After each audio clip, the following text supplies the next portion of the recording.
Mr. A here, saying, how y'all doing? Yo! Are you ready to rumble? Or should I say tumble? Cause I don't stumble or fumble like a Gregor Brian Gumbo. Standing on the ground, flat feet firm, coming worms and charms, and I'm doing it on my terms. Intellect, Welcome to the Rumble. We are back and better than ever, helping you stay ready so you don't have to get ready. We don't want you sucker punch, so we're here each and every week helping you keep your guard up. I am Jeremy Lavelle with Remedy Claims Consulting at Claims Coach on Instagram and on TikTok. They just call me the mouth of the South. And alongside of me again is the catastrophe queen, the claims dame, Miss Jessica Odell, and the charismatically charming, the cleverly cognitive, the one, the only baby cakes, Miss Donna Lavelle. How is everybody? Good. Hanging in there? Hanging in there. Well, man, what a crazy time. I can't believe kind of how busy the claims world is, even in this, with no significant hurricane. I don't want to take anything away from Idalia or Alexa or whatever her name was that hit Florida. I don't want to take anything away from that, but it has been kind of crazy busy, even with some of these just thunderstorms across the Midwest and even in Texas and stuff like that. We're still seeing a lot going on. So I can't believe how busy we are. What's going on over there, baby cakes? Let me see. I have been scouring the internet again. Again? Yes. Things we do when we're home alone. First of all, I posted a picture of the band that sings the Rumble theme song on the Painted the Claim Facebook page if you want to look at that. Okay. And the girl is the drummer. Yeah, they have a cool drummer. I love it. Awesome. So, anyways, let's see. Did you know that Chile didn't legalize divorce until 2004? It was illegal to get divorced in the country Before of Chile. 2004. Wow. It was the last country in the Western Hemisphere to make it legal. Do you think husbands and wives sit down and it's like, which one of us is committing suicide because we're not staying in this? Would like draw straws for that shit? Or Yeah. I guess, whatever. Yeah. There's that idea. So camels, they don't have water in their humps. Did you know That I've seen so many cartoons. That's wrong. Yeah. Lots of cartoons have water in their house. You can actually see the level in there and it's sloshing around. Mm-hmm. So camels store fatty tissue in their humps. And I do too. Yeah, right. My lovely lady. Check it out. So yeah, I always thought it was water or some kind of liquid. Or, yeah, that's why they didn't get thirsty. I think that's what we thought. Do you think they're self-conscious about? Their lovely lady humps? Yeah, their humps. You think it's like, oh, you think they would be self-conscious? No, now that there's a song about it. No. Oh, okay. Check it out. Homage to it. Yeah, Okay, so the ancient Romans used to use urine as mouthwash because the ammonia in urine is an effective and natural cleaning agent. well, it's sterile, and I like the taste. And I like the taste. Yeah, that little homage to So who's going to try that? our good friends at Dodgeball. I'm going to pass. I can just live with No, my I'm good. And did they use their own urine or someone else's? I would think their own. Yeah, look, if I'm going to have to, it'd have to be my own. I mean, What do you think's You worse? heard it here. She said she would drink her own urine. Well, she didn't say she would drink it. Oh. She said she would use it as mouthwash. mouthwash, First of all, there's a difference. Now I know why we spit it out. That's where spitting out mouthwash came from. I get it now. That makes sense. Okay, let's see. I think that might be all. All for this one? 3 of them? Yeah, or unless you want one more. I'll do one. Let's do one more. Okay, so who watched Little House on the Prairie? I watched it Way as back in the a day. child. Yeah. So, did you know that Albert Ingalls and Andrew Garvey were brothers in real life? I did know that. Do you know how I knew that? Because I told you. Because you told me. That's right. I knew that little fact going into this thing. So for all you Little House on the Prairie fans, there we go. Guys, we have got thank you, Baby Cakes. You have another one? Yeah. Oh, okay, sorry. There's more to that one. Laura Ingalls and Willie Olson are brother and sister in real life. The Gilberts. Yep. And Sarah Gilbert, who was Darlene on Roseanne, is Melissa Gilbert's sister. That I knew. I did know that. And that's it. Now you know, and knowing is half the bullshit. Guys, we have got an outstanding show. Thank you so much, Baby Cakes, for all of the knowledge that we walk away with. And I've actually gotten a lot of compliments on the intros, and everybody's loving it. So thank you for all of those wonderful facts. Guys, we've got a great show for you today. We're going to be talking about all things inspections, but I want to remind you that Jessica and I are not the ones that are in the Rumble. You're in the Rumble. It is your day-to-day struggle. Jessica and I get together and we figure out all of these things. It's actually pulled out of the claims world that we're working on a day-to-day basis. This is going to be coming to you into 3 separate rounds. When you hear this sound, that means that the round has begun. And when you hear this sound, that means that the round is over and we're moving on to the next topic. Again, we're not debating. We are just simply commenting on the different struggles that we encounter and that probably you encounter too. Guys, we're looking forward to this topic. I think it's going to be a fun one, and we're going to have a lot to get into. Round 1 starts right after this. Public adjusters, listen up. It's Jeremy Lavelle, owner of Remedy Claims Consulting, host of The Rumble, and most importantly, your claims coach. Public adjuster training is one of the hardest things to find. Sure, you can take some online seminars, you can show up to conferences, but none of them tailor training just for you until now. Whether you need to learn how to estimate, scope, negotiate, or prospect, I can help you drill down on the skills you want to develop. Maybe you're just starting out and you need to learn the claims process from A to Z, or you're just wanting help on strategy on a specific claim. I can help you find the traction you were looking for and learn how to truly control the narrative in the ever-changing world of claims. You can reach out to me directly at 888-596-8772, or you can find me on the web at remedyclaims.com and just click Get Started. That's 888-596-8772 or remedyclaims.com and click Get Started. You can even shoot me an email at jeremy@remedyclaims.com. That's JEROMY at remedyclaims.com. It's time to move your career to the next level. Round 1, the interview. You know, Jess, I have been working claims for a long time, and one of my favorite things to do, my first thing when I knock on the door, after I take a picture of the front elevation and I take a picture of the address, I knock on the door, and basically what I was like is like, show me the mess. You know, I just want to see the mess. What is it that you think that happened? And I think that is you want to get their account, because I think it's a pretty good idea that we might want to talk to the person that was actually there when the damage occurred. It's often the only eyewitness account that we have and that we want to go off of.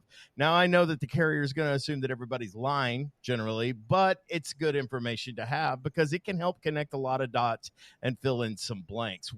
Is that something that you do when you walk into a house? Is like, show me the mess, or how do you go about it? Absolutely. I apologize first and try to make a personal connection with them somehow as a human.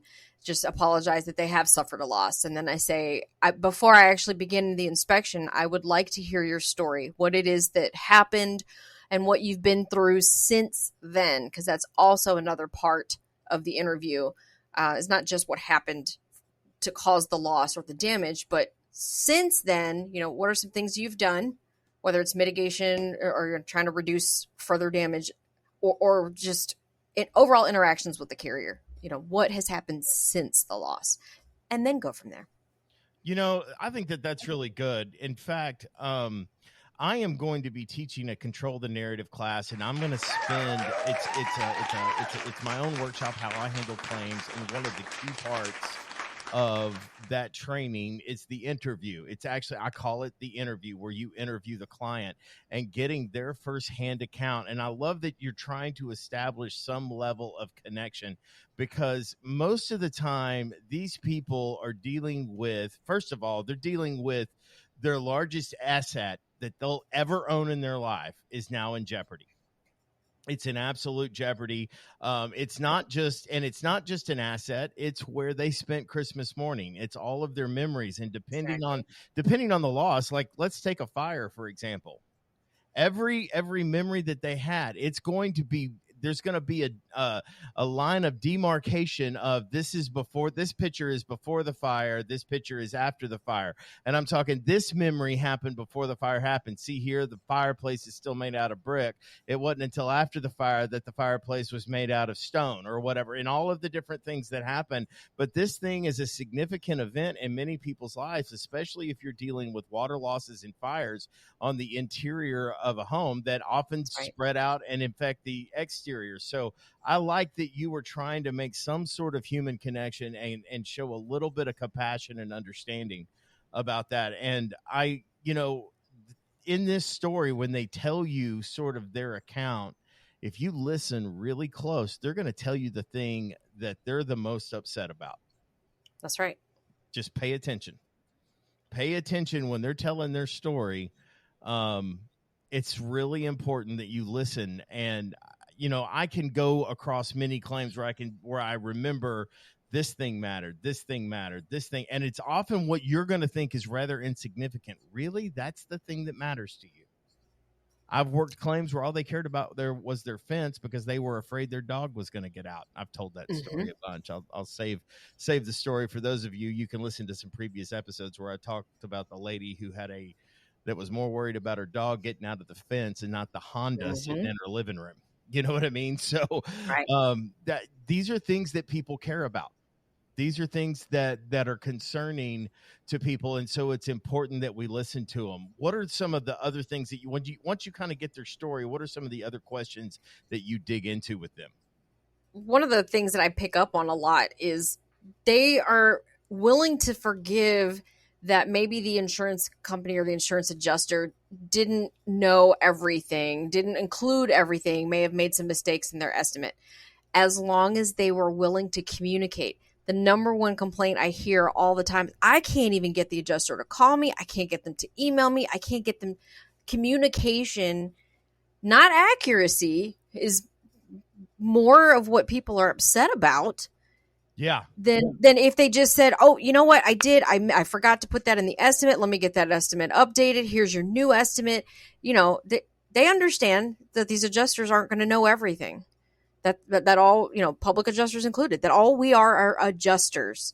However, when you don't communicate at all, it just, no matter what, it infuriates them. Oh yeah. That's the mark of whether or not the claim is going well or the claim is going poorly. People don't like being in the dark.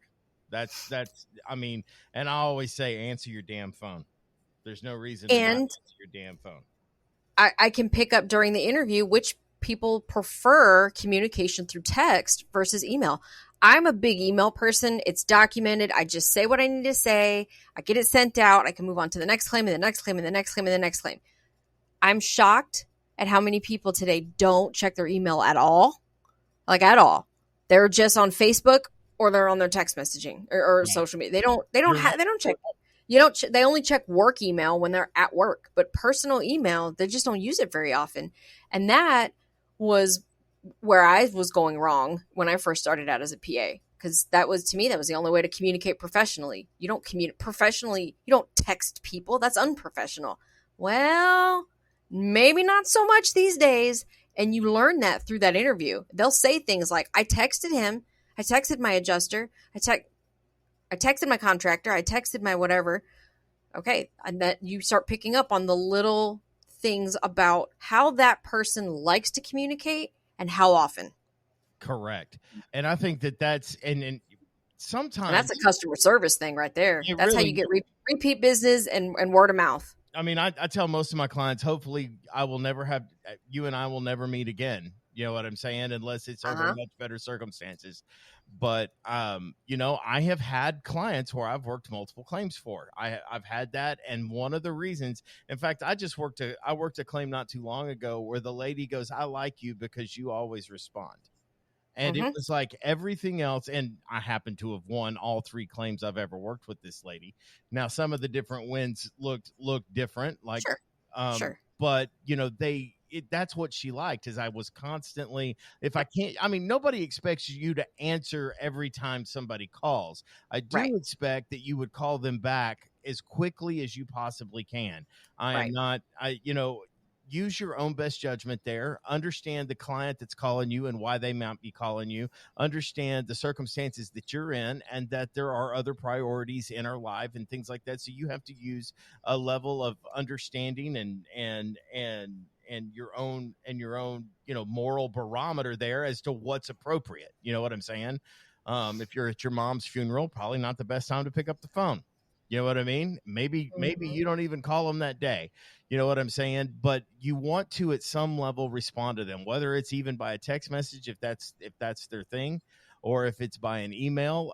Donna and I worked a claim not too long ago. I guess it's probably been about a year ago, but the lady it was an elderly lady, and she did not do email. She did not do smartphones. She didn't do any of that. The only way that you were going to talk to her is call her on her landline at her house and leave a voicemail on her old school answering machine. And that's the way the lady communicated. And sometimes you've got to do that. And sometimes I would even say that we have a hard time being set up for somebody that hasn't entered the digital age. It is very hard for me to service those clients because it will disrupt kind of how you handle claims. And so setting those expectations and being ready for that is important. And the way that you find that out is in the interview, because if you're not set up to handle someone like that, maybe we aren't the best people to work with you.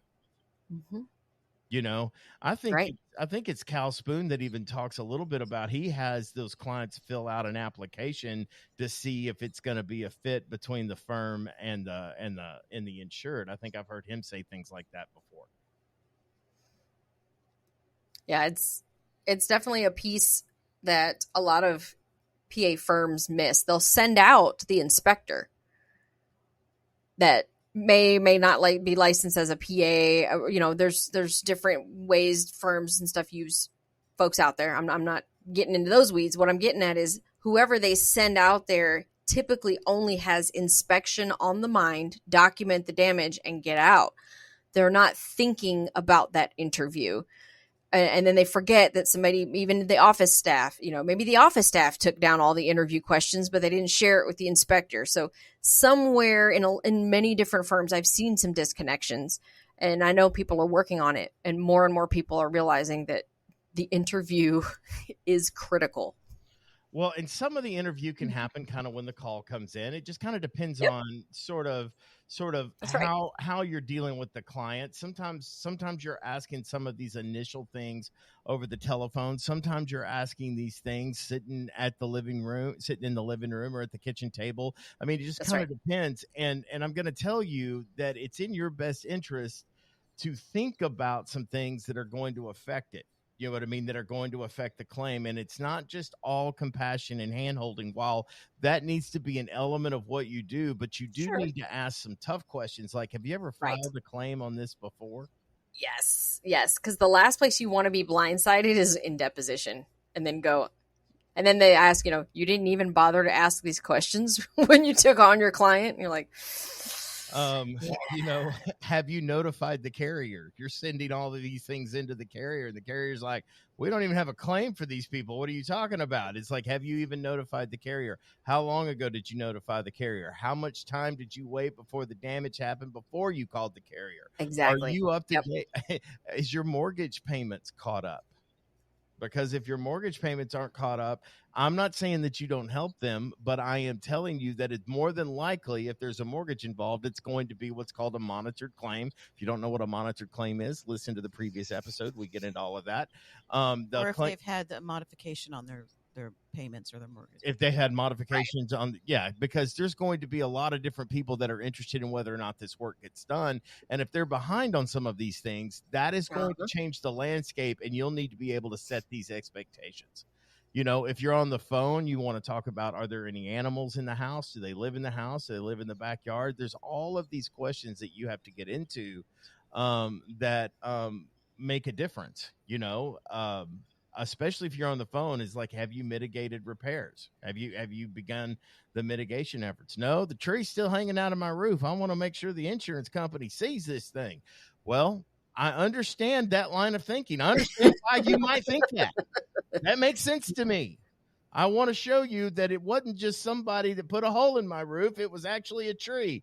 But no, we can't do that. It's important, Right. and so you're giving these instructions to take pictures and videos and all of these things so that we can prove these things.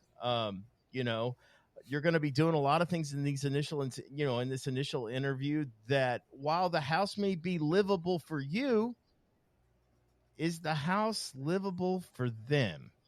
Mm-hmm.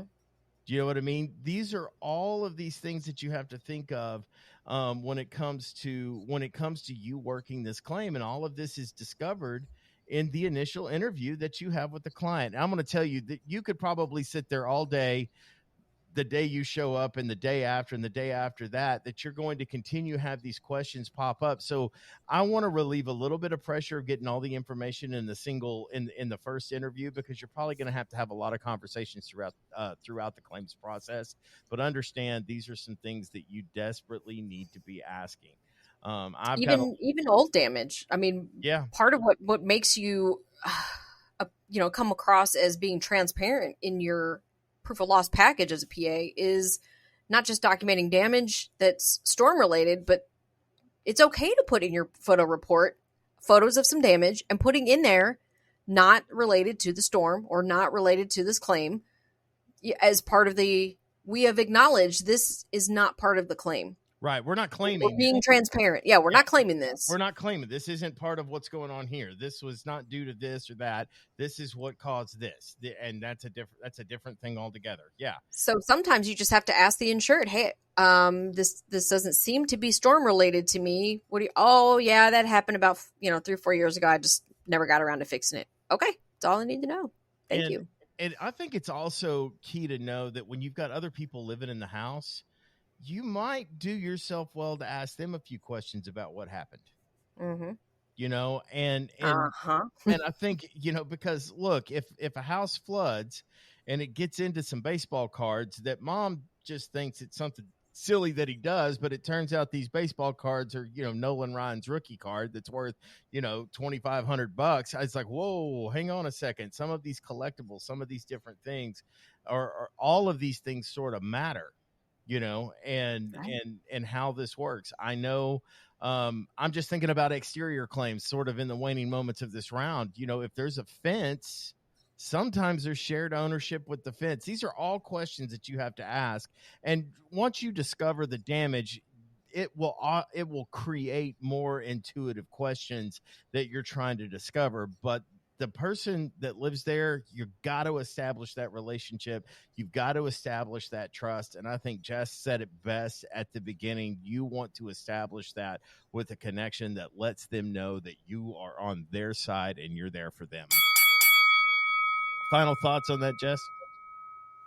No, I think that was pretty good. Yeah, I could probably do 3 rounds just on an interview and how to break out all the different questions. But guys, if you have any questions about that, make sure you drop them down in the comments, and we're going to move along into round 2. And it starts right after this.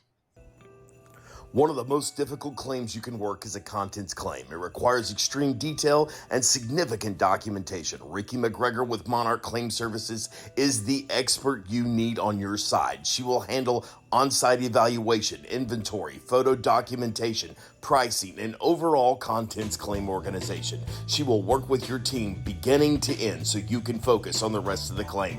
Do your client a favor and call Ricky McGregor with Monarch Claim Services. You can reach her at 515-783-1434. That's 515-783-1434, or find her on the web at monarchclaimservices.com.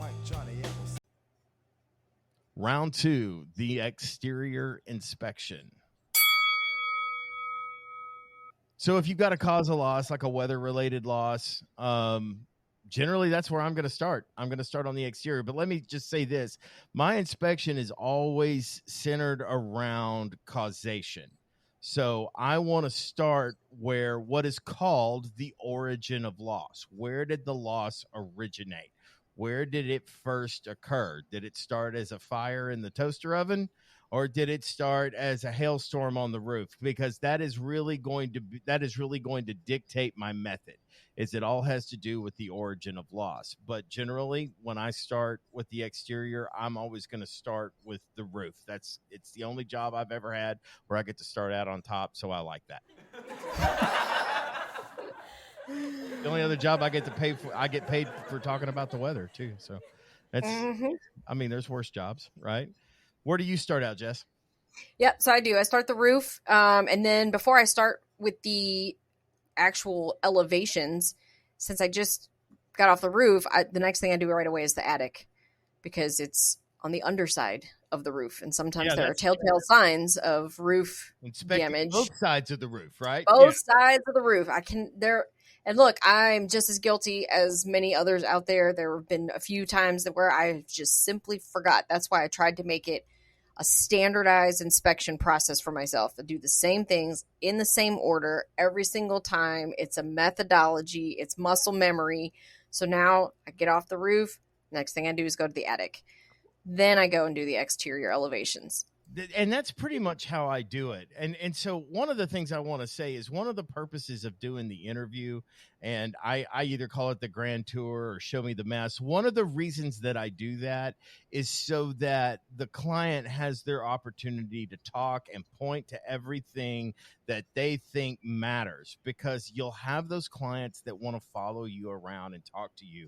I personally find that very distracting and very difficult to focus. So I try to give them a job to do. It's like, I know you're going to have a lot of questions about the claims process.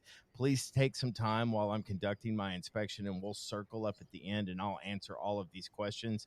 And also, if you think of anything that you want me to take a look at, we'll address that at the end. Other than that, I'm going to conduct my inspection. Give them a job to do. That's one of the biggest things that I do, so that you can stick to your method. And if you don't have a method, and I don't care what it is, I don't care if you start inside the mailbox, doesn't make me any difference, but pick a method, stick to it, because if you don't, that's how things get missed. Yep. So some people go clockwise, some people go counterclockwise when it comes to elevations. I'm a counterclockwise guy. I know. I am a clockwise. I go front elevation, left, rear, right. And I go front, right. It doesn't matter. It truly doesn't matter what we do.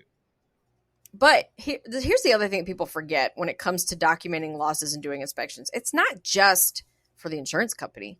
It's not just for, the potential attorney down the road. If you have an estimator, if you're not the person writing your own estimate and you're giving your photo report to someone else to help you write that estimate, do them a favor. They will learn you. They will understand you. And they'll constantly be oriented. They're going to be like, nope, this is a Jess file or a Jeremy file. This is how he does his inspection systematically, time and time again. I know exactly how this is going to go. I know where he is in the house. Right. Do it for them. And I think, and look, when I take photos, and especially on the exterior, and I think and I'm going to tell you one of the mistakes that I see, whether you're starting on the roof, whether you start inside the mailbox, I don't really care where you start. I just want you to do it every time the same way. And then I'm going to add this. The reason that order is important, because guess what order my estimate's written in? The same order my inspection's in. So if we're looking at the roof, the first thing, if you're looking at roof pictures, the first thing in my estimate is roof photos. If we're looking at front elevation pictures, the next thing that happens, and so I write them, I make all of that match. Then in my narrative, I do the same thing. So, so you're establishing the order, and that's why I go to the origin of loss, or where the damage is the greatest. And that's why I start where I start, because I'm going to start where the core of the damage, where the damage is the greatest, and I'm going to work my way out from there. And it's going to disseminate down from that. And that is why I do that. But I cannot tell you the importance and of how to take pictures. Yes. You've got to put them in order so that they make sense. You have to label them. And I know a lot of people don't. A lot of people are going to throw rocks at me. One more place where people throw rocks at me. They always throw rocks at me. I know it. But yes, my way of doing a claim is more work. I'm going to be the first person to tell you it's more work. You have to take and the importance of overview to give me the situational awareness of where this damage that you've taken a picture of. And I cannot tell you the number of can lights I have pictures of where there's but I have no idea what room No it's idea in. what. Yep.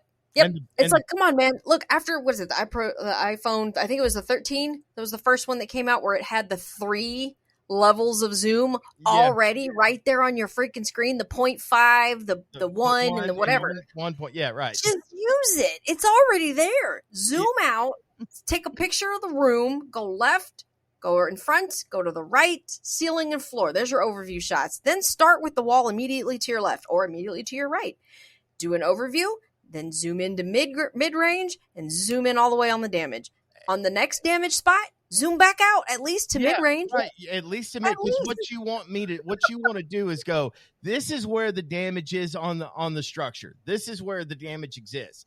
This is how extensive the damage is. This is what the damage looks like. So you have an overview of where the damage exists, what the damage is, and then as you get a close up, then you can get into all of the different nuances of that damage. Whether you have, whether you're wanting to like put a measuring tape on the size of the hail damage on the roof, like you may put something on there, like a tape. You're going to put a tape to show that the hail damage is 1 inch, 1 inch in diameter. If you've got a 1 inch diameter hailstone, that hailstone, it's not a 1 inch hailstone. It's probably a 2 or a 2.5 inch hailstone. The mark is going to be smaller than the hailstone itself. Right. And so you're showing and you're supporting these things, and so that they have a good situational awareness of what they're looking at. Because if you've ever looked at somebody else's photo and trying to figure out what it is, it's like walking around in somebody else's underwear. Like, I just don't really know what's going on here. I'm confused. I don't know what's happening. And so that's the purpose of writing. And I can't say enough of the importance of labeling photos. And that's not just exterior, that's going to be interior. We'll get into interior here in a minute, but labeling those photos to tell the story. I don't need a 500 word dissertation on what happened. Basically what I want to know is that it appears to be damaged that's consistent with hail, that has damaged the shingle. It's a close-up of a hail hit on the front slope. You know what I mean? And all of these are in order for me. So if I'm looking at front slope pictures, so I'm getting as granular as I can. So I'm not just throwing up a whole bunch of roof photos. When I get on the roof, guess what I do? I work the front slope, the right slope, the rear slope, the left slope, just like I work the elevations. Everything is counterclockwise on the exterior. And I'm going to order them in that way. So, and it's like an overview of the roof slope, an overview of the test square, the information that's in the test square, and then a close-up of the damage. Okay. That is how I do that. And I always recommend people thoroughly inspect first, mark, tag, whatever, do it with, if it's roof, hit it with some chalk, hit it with some soapstone. Soapstone is phenomenal too. Do the inspection part, be in the moment first, then take a step back and photograph. Even when it comes to interior, especially with water losses, right? You've got a structure that maybe water was standing in it for a significant period of time, and now you've got moisture wicking up the drywall. Well, you can show that visually. Go take your measurements, grab you like a roll of the blue painter's tape or whatever, something cheap that doesn't have a real good adhesive, so you're not peeling people's paint off their wall. But grab some of that tape and just put little sticky dots and you can take a step back after you've taken all of your moisture readings on how far up the wall has moisture has or water has wicked up. You can take a step back and you can literally see the little blue stickies kind of make a line, and that's all you have to take is the overview photo of that. And I cannot, I completely agree, because you're conducting. So what you're not doing is you're not switching hats in the middle of this inspection, because you've got two major jobs. One, you've got the investigation, and two, you've got the documentation of the investigation, right? So you're trying to document the things that you've done. And I cannot tell you the importance, the unwavering importance of taking pictures of undamaged material. Yep. Because when you go and you take pictures of just damaged stuff, guess what the exclusion that you get copy and pasted in your denial letter is? Oh, that's just wear and tear. Mm-hmm. Well, no. See, No. Yeah, I'm this is showing all the non-damaged areas this over is the here. non-damage, and this is what this is. So it's not new. It doesn't look brand new. It doesn't have tags on it. This is what the normal wear and tear looks like, and we're not claiming that. What we are Right. claiming is this one area that appears to be affected differently than the rest of it is. So, and I mean, and I know that we don't have to rehearse all of, when I love it when they send you a wear and tear. Oh, we don't pay for wear and tear and deterioration. Yeah, I know. I'm not filing that claim. I'm not talking about. So what I try to do is I take an overview of the field of shingles to kind of show, and I try to, and if you're taking moisture readings, and I'll get more into this in the interior portion of the show, but when you're taking control, what does dry look like? Not Right. just taking pictures of what's wet. Oh, this has got 40% moisture in it. Well, if the entire house has got a high level of humidity and you go put it where no water has been and it's got 40%, you don't know what the control is. So taking some of these control readings and control photos of unaffected areas by this particular cause of loss in this particular origin of loss, these are going to be the things that truly sell your file. And if all you do is take picture of damages, you're not absolutely maintaining that there was an event and an occurrence that happened that caused this particular loss. As far as they know, this is just how the house looks. I'm going to add on to your, since we're still talking exterior and roofs. When you get in the attic, yes, obviously you want to check for water stains and separation of joists and things up there, rafters. I mean, bring an infrared camera up there, folks. Come on. What you find is, and if you go to the infrared training center's thermography level 1 class, what you'll learn, the best time to actually do that is early in the morning, or the even better time, optimal time, is right as the sun is setting. What I didn't realize, even though in the military I had lots of experience with infrared, what I didn't realize until I took that class was water actually retains heat. So if it's been beaten by the sun all day long, and then the sun's starting to go down, the dry areas immediately start cooling off. The water areas retain heat. So if you're zapping the infrared on the inside of the roof, or the attic space, looking at the decking, you're going to be able to see blobs light up where there is moisture trapped between the roofing materials because of wind damage. It's like, I mean, irrefutable evidence. That is awesome. Now, I do recommend that you be certified if you're certified. You know what I mean? And it's like, look, I don't have any problem with adding documentation, but I wouldn't let my stuff hinge on it if you're not certified. Sure. It's like, we found these areas of concern. This highlighted this thing. You're not hinging your file on it. More information is better than less information. Always, in my opinion, when it comes to proving a loss, you're just not going to hinge it, and you're certainly not going to charge for it. So, there's plenty of PAs out there that or the ones that are certified. I guarantee you, if you're like, can you help me with this one photo? What do you think? Absolutely. Yeah. You could work something out with them. Yeah. I could call up Chris Corville and he could take a look at it. And I mean, I've actually called up Chris Corville before, and he told me my settings on my infrared were wrong. There's no way he could tell me what was going on there. You know right. what I mean? So, I mean, it's like that happens too. So understanding how your emissivity rating is not correct. Yeah. Something's wrong. Your emiss, what? I don't even know what that is. I'll have to check the comments later and find out what that thing is.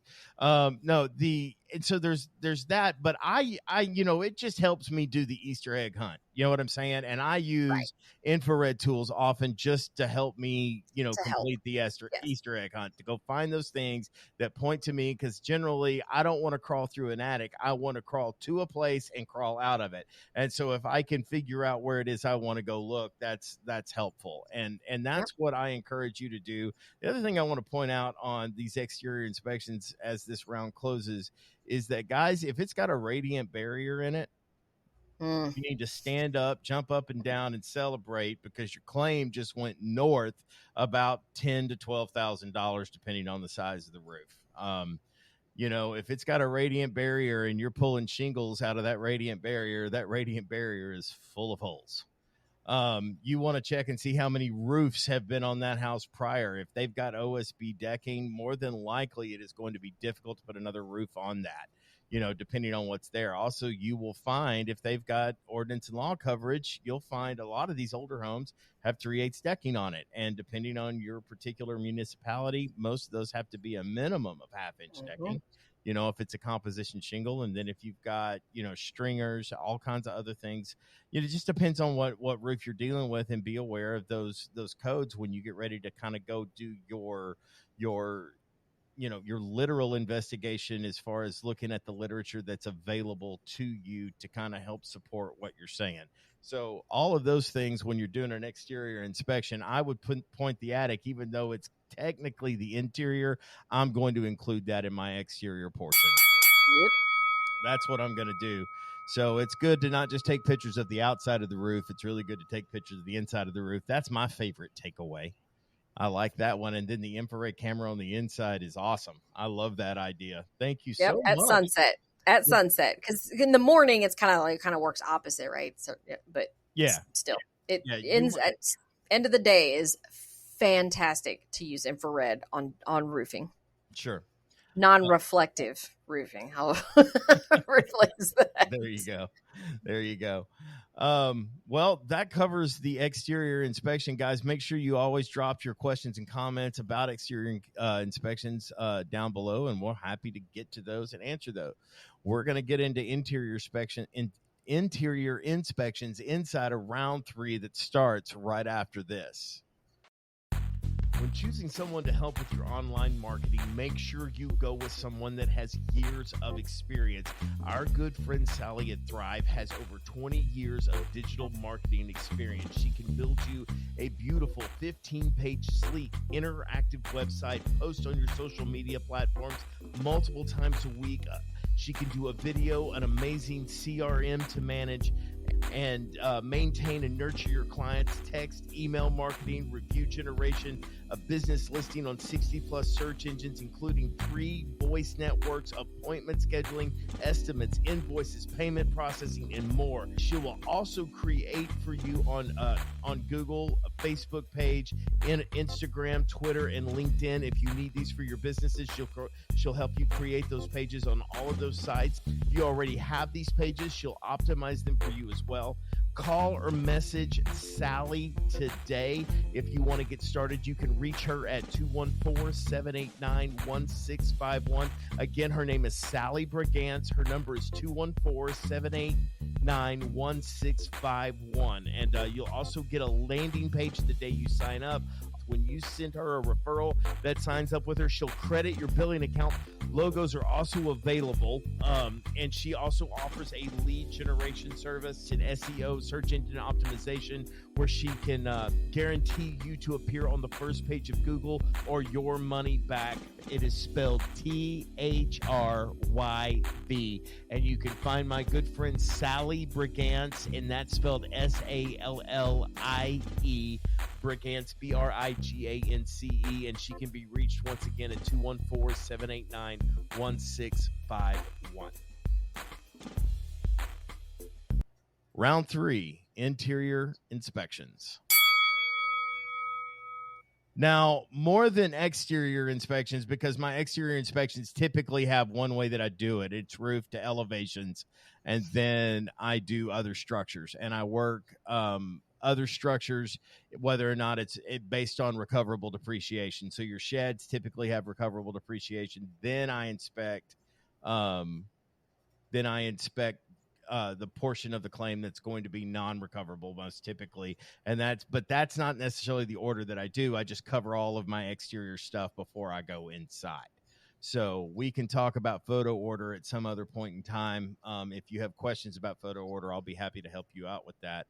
But when I start with the interior inspection, I want to know where the mess started. Where did it manifest first? That's the thing I'm going. So if it's a fire, it's the origin of the fire. Where did the fire start? If it's a pipe break, what pipe broke? I worked, and sometimes you can have multiple origins, right? You can have when you're working a freeze claim, you can have multiple origins. If you have ice damming, you can have multiple origins where water enters the home. That can happen in multiple places. So that is kind of where I start, and I work my way out from there. Jess, are you kind of doing basically the same thing, or do you start Yes. and work it more methodically within, from a room to room standpoint?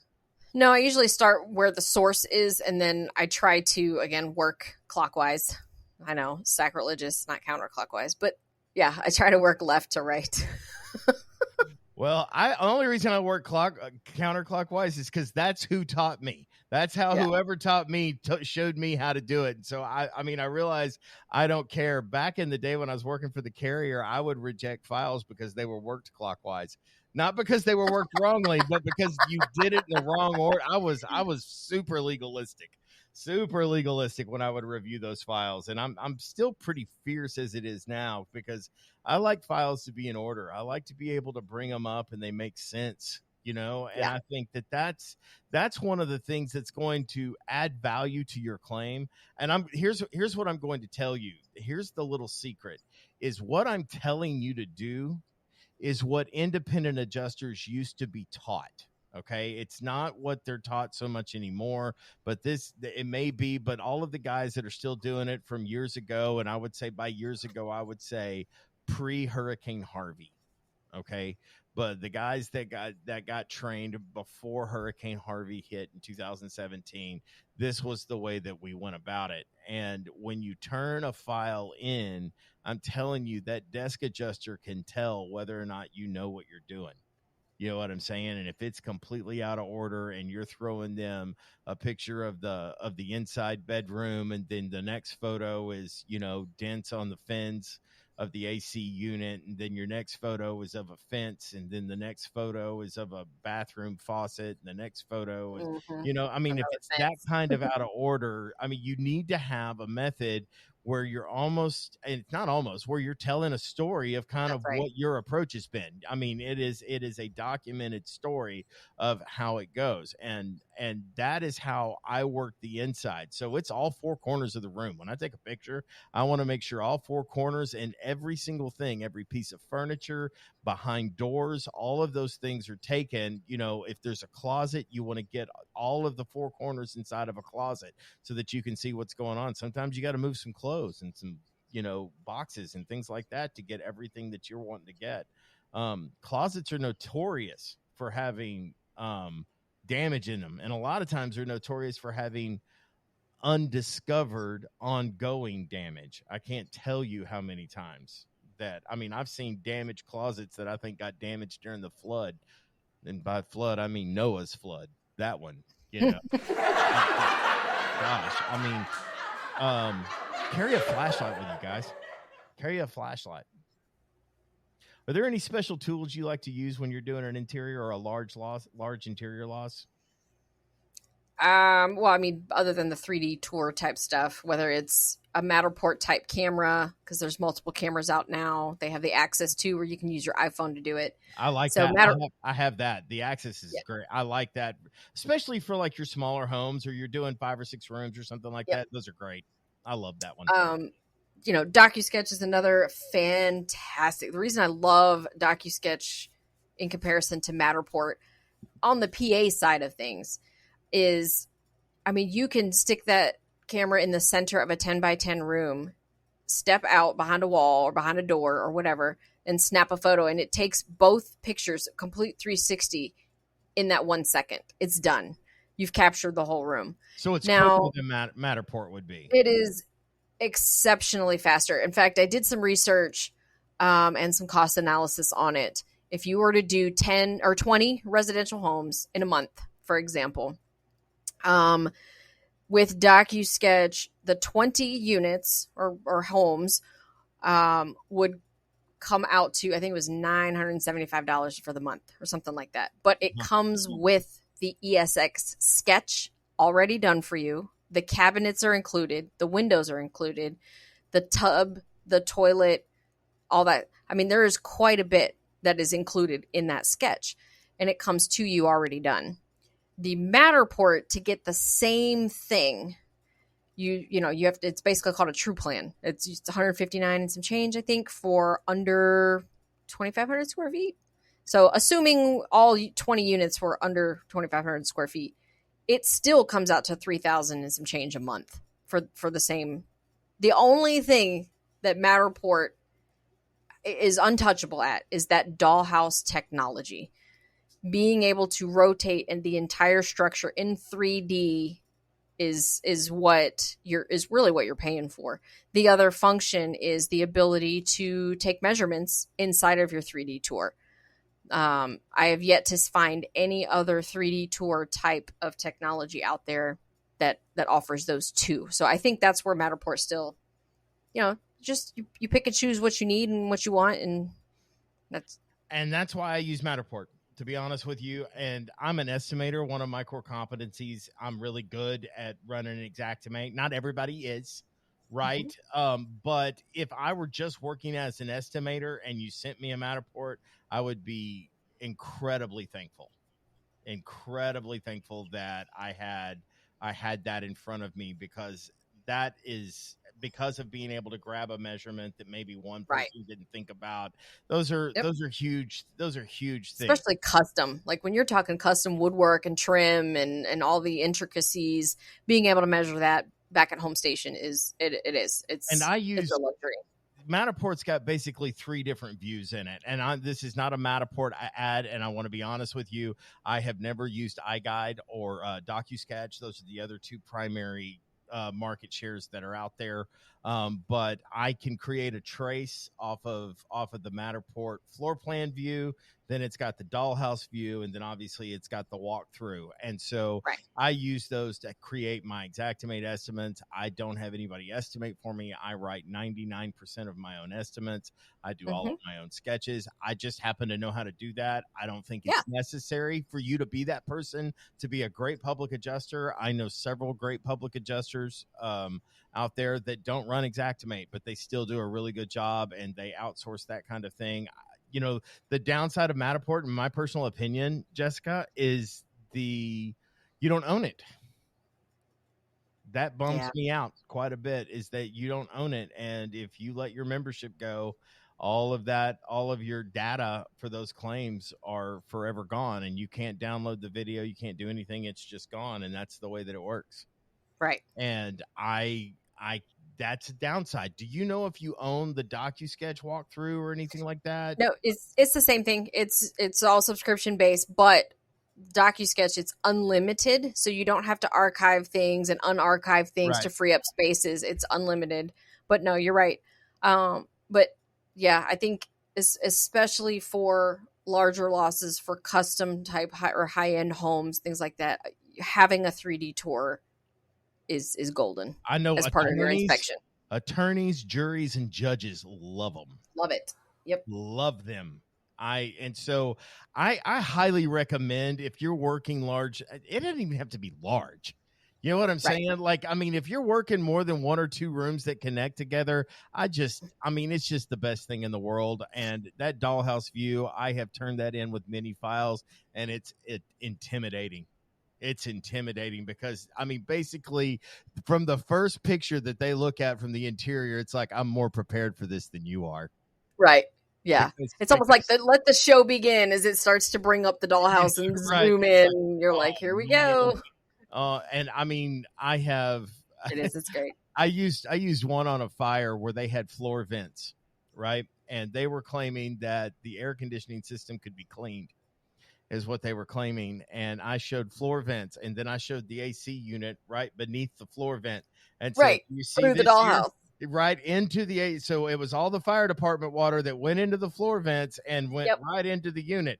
So don't tell me that, and it's sort of like it's that ability to document things. I do not have to negotiate a lot of my files because of my inspection documentation protocols. I am just telling you that. There's not a lot to argue about. Either they're going to take it or they're not going to take it. You know what I mean? And I really look at my job as a public adjuster down to one simple thing. I'm giving the carrier the opportunity to do the right thing.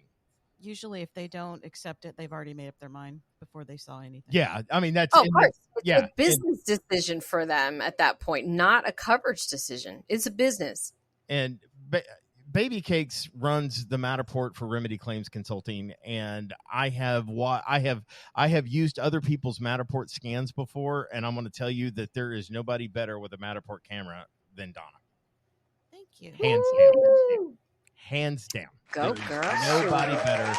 She is super methodical about it. How do you run yours? So when you're doing an entire scan, I would love to hear sort of your method when it comes to doing an interior inspection, because Donna's done a few. She's done a few. When you've done your interior inspection, how do you work the Matterport camera? What is sort of your method on that? I always go to the right. So I'll do my first scan, and then, like, if there's a room on the right, I always go to the right, no matter what's there. Is that how you keep track and So make sure that you're not going to miss anything? That's how I make sure I get the entire house. What are some of the other things that you're doing when you're Matterporting, like cabinets, things like that? How do you deal with some of these different things? I open cabinets so you can see the hinges, what kind of hinges they are. You can sometimes see what kind of material the cabinet is made out of when it's open. The other side. I've also lowered my tripod to get really low pictures underneath the, what is it? Like where the kick plate is on the kick plate cabinets. is, Yeah, yeah. where the kick plate is to show Show how the many drying holes. holes, Yeah, yeah. the drying holes. Right. Yep. Yep. And we actually determined, because we were told one time that the kick plates were MDF, and I was like, no, they're actual real wood. You know what They I mean? love And to they're- say and they're everything's saying- MDF. Like, Yeah, they want to say everything's MDF, or we can just reskin it. I'm like, you're gonna just reskin stained toe kicks? Well, they weren't stained. They just got a laminate over it. I'm like, oh no, here's the picture of it. You know what I mean? And so I use Matterport for so many things. It doesn't have anything to do with whether or not the carrier pushes the play button or clicks the link. I can go get a full complement of photographs. So I think Matterport, the 3-dimensional scanning tools, if you're a public adjuster, do whatever you can to get that. I know that you can outsource it if you're in the Dallas-Fort Worth Metroplex. Again, I'll do it. Yeah, Donna will do it. Again, we don't own it. yeah. We don't own it. So there is a time for you to use it. We'll try to leave it active as long as we can.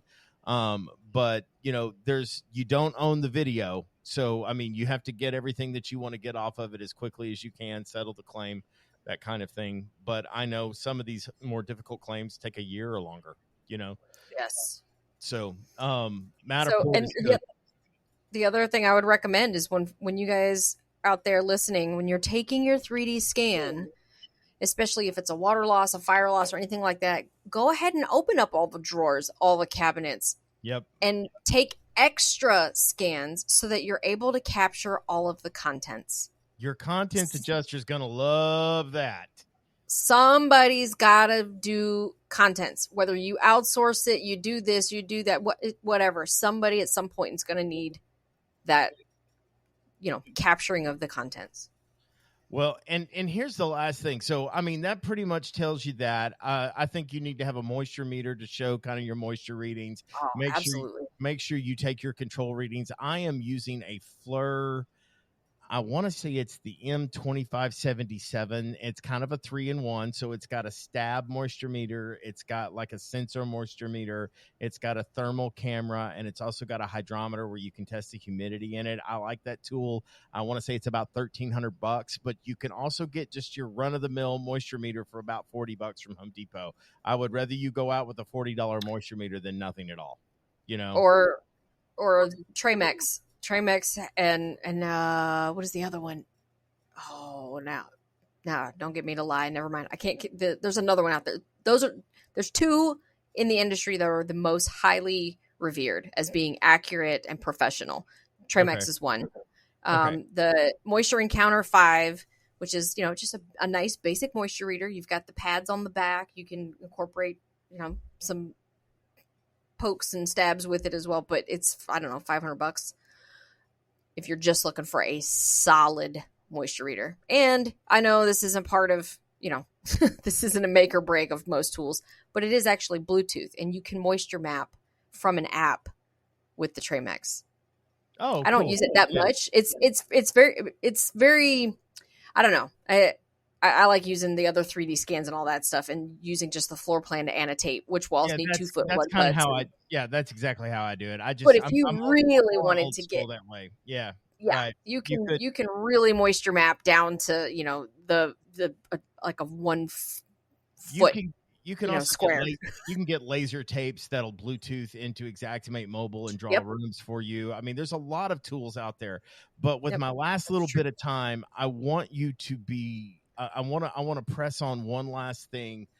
These tools are great, but guys, material identification. Don't don't guess. Don't think you know what it is. Don't just make sure that you're identifying material, especially when it comes to floors, from ceramic tile to travertine tile to porcelain tile to hardwood to engineered wood, hand scraped engineered to laminate to vinyl tile to carpet, what kind of pile, all of these kinds of things. I'm not telling you to waste a bunch of money on ITEL, but ITEL is one of the few that I know that you can actually send flooring samples off to.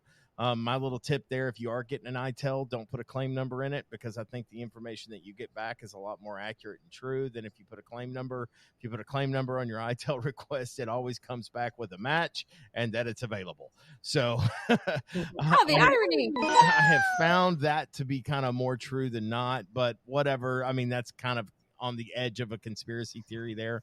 But yeah, material identification, super important that you make sure that you get your materials right. There's a lot of different things that are going on with that, and that goes for exterior too. Jess, any final thoughts? Nope, just to wrap that up, make sure you're taking overview photos even of the interior. What wall are you on when you're documenting your damage? Yeah, because the 3 photos I look at before better have to do with the close-up of the damage photo that I'm looking at now. I need to go back, and it needs to be the same. That is job number 1. And make sure that they're in order. And the last thing that I would say, you need to do a written narrative on your inspection report. Yes. I can't. Yes. If you don't have a written narrative of what went down, then you're missing the point of the whole thing, because your pictures need to tell a story, your estimate needs to tell a story, and you need to tell a story. So all of these things have to have a story to tell, and make sure that you're all telling the same story. And look, I know there are so many of us that are so busy. We don't have time to sit down and write a whole narrative. Look, there are apps out there. I've got one on my Apple Watch I use all the time. It's called Just Record. I press that button. I will speak the story into my Apple Watch, send it up to the cloud. It transcribes everything for me into one big massive paragraph. So you're going to have to go back and clean it up. You can be lazy and do a written narrative. Yes, you can be lazy and do a narrative. Oh my God. That's Use technology. Cue gasp. I can't believe you can still be lazy and do a written narrative. So there you go. I'm sitting here giving you information. Jess is eliminating excuses, but I've got this little saying in the claims world: lazy don't get paid. So if you want to get paid in claims, the more robust that you can be. And guys, we're going to be back with another episode real soon. And I think, hey, Jess, what do you think about doing one kind of on after your inspection is complete, that maybe we talk a little bit about kind of your desk investigation, report writing is what I call it. Report writing and getting all of that information in there. What do you say we do something on that? I think that could be a lot of fun. So guys, stay tuned for that. I want to let you know that we have zeroed in on a date for the Control the Narrative training that will take place right here in the Dallas-Fort Worth Metroplex. That is going to be on March the 5th. So keep your eyes peeled for more details. If you go to remedyclaims.com/training and get on the mailing list, we will keep you updated and abreast of all of the things as they develop. Big shout out to the boys at Inc. for helping me put this thing together. I'm looking forward to that. I will be at, if you're listening to this, more than likely, I will be at RoofCon at the Inc. booth. So please come by and say hello. Jess, are you going to Orlando for that thing? Are you going to be there for that? No, You're not going? No, I've got several projects we're working on, and I may need to pop down there and help do inspections. Yeah, as there we're you just go. talking So- about inspections. Well, I didn't know. I mean, it would be kind of cool if you were going to be It there. would. But if you see me at any of these shows, I'll keep you up to speed on what shows I'm going Heck to be yeah. at. I would love to spend some time and talk with you guys, answer questions, do anything we can for you. But we'll be back next week, and maybe we'll talk about some investigations. But in the meantime, stay ready so you don't have to get ready, and we will see you on the next one. Got my hand on the hammer, ready to ram you like the fire slammer jammer. Yes, we're coming up, don't even try to diminish it. I won't start it, but I damn sure will finish it.